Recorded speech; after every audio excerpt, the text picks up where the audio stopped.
Assalamualaikum warahmatullahi wabarakatuh.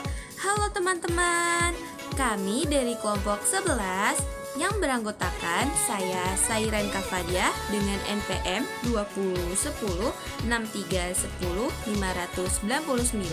Saya Sartika Triwidyasari dengan NPM 2010-6310-531.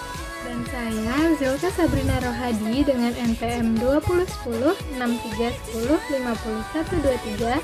Kami akan menjelaskan materi tentang konsep filsafat yang relevan dengan kondisi Indonesia. Pengertian konsep filsafat.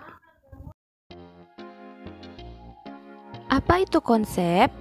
Menurut Soejadi, konsep merupakan sebuah ide abstrak yang dapat digunakan dalam melakukan klasifikasi atau penggolongan.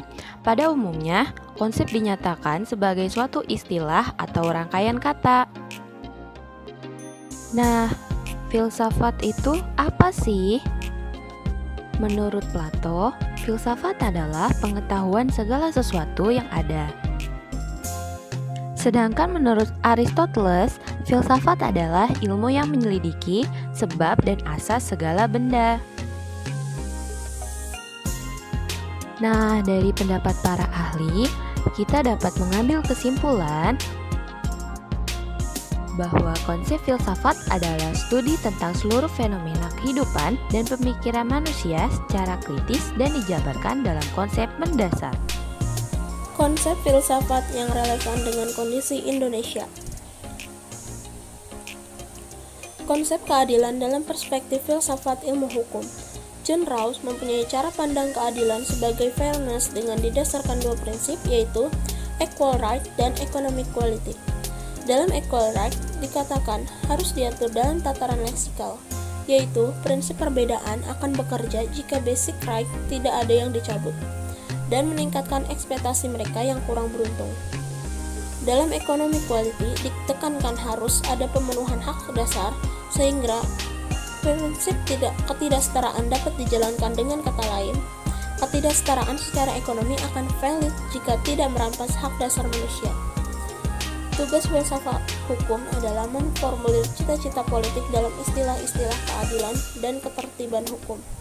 Keadilan seperti diuraikan dalam pembagian tersebut sejatinya dilaksanakan dalam kenyataan yang merupakan harapan masyarakat. Konsep perdagangan dalam tafsir Al-Misbah, paradigma filsafat ekonomi Qur'ani ulama Indonesia. Tidak semua ayat at-tijarah dalam tafsir Al-Misbah menjabarkan bentuk mekanisme atau prosesnya secara spesifik.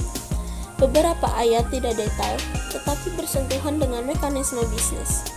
Dalam tafsir Al-Misbah dikelompokkan dalam dua kategori, yaitu yang pertama, bisnis yang dilakukan antar sesama manusia, dan yang kedua, bisnis yang dilakukan Allah Subhanahu wa Ta'ala kepada hambanya. Konsep filsafat perennial dalam pendidikan Islam.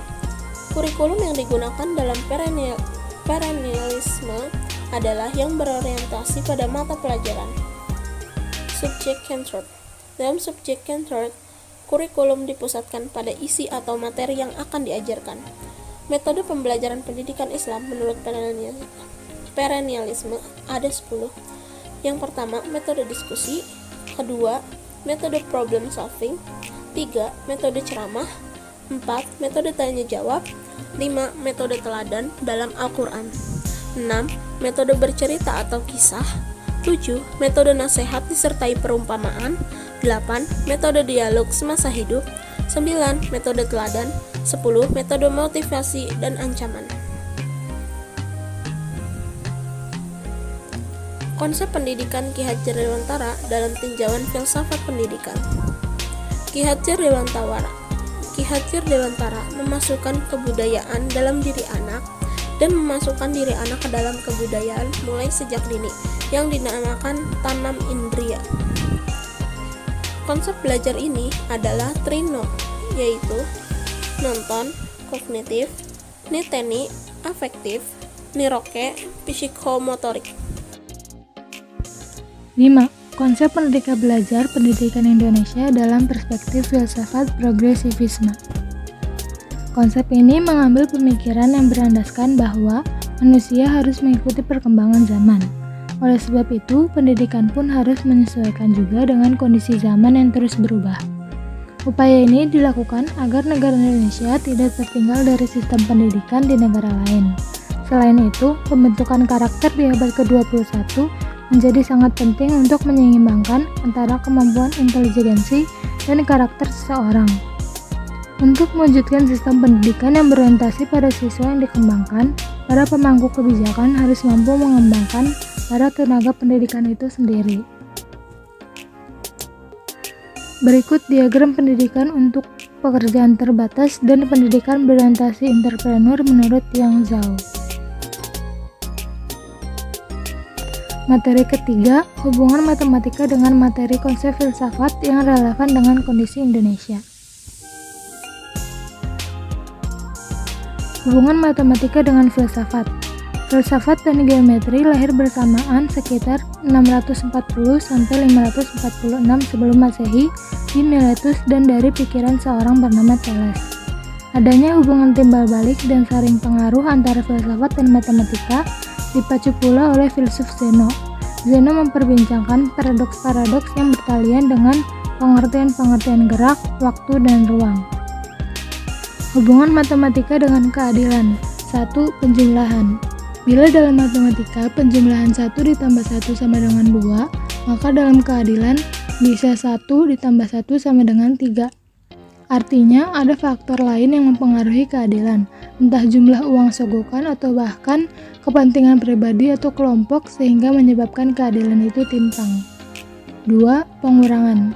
Dalam hal ini yaitu pengurangan hak-hak untuk masyarakat dan anggaran-anggaran untuk kebijakan yang ditujukan untuk masyarakat oleh oknum atau kelompok pelaku keadilan. Ini erat dengan tindak korupsi. 3. Perkalian.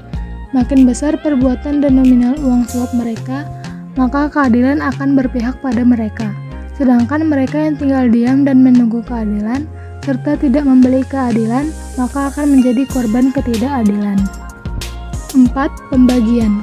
Kenyataannya, keadilan sosial yang diagung-agungkan dalam Pancasila belum berjalan dan terbagi dengan adil. Keadilan makin terasa amat jauh karena memang keadilan bukan merupakan sesuatu yang pasti seperti matematika yang dapat dipastikan hasilnya, melainkan sesuatu yang tidak pasti didapat oleh seluruh rakyat Indonesia.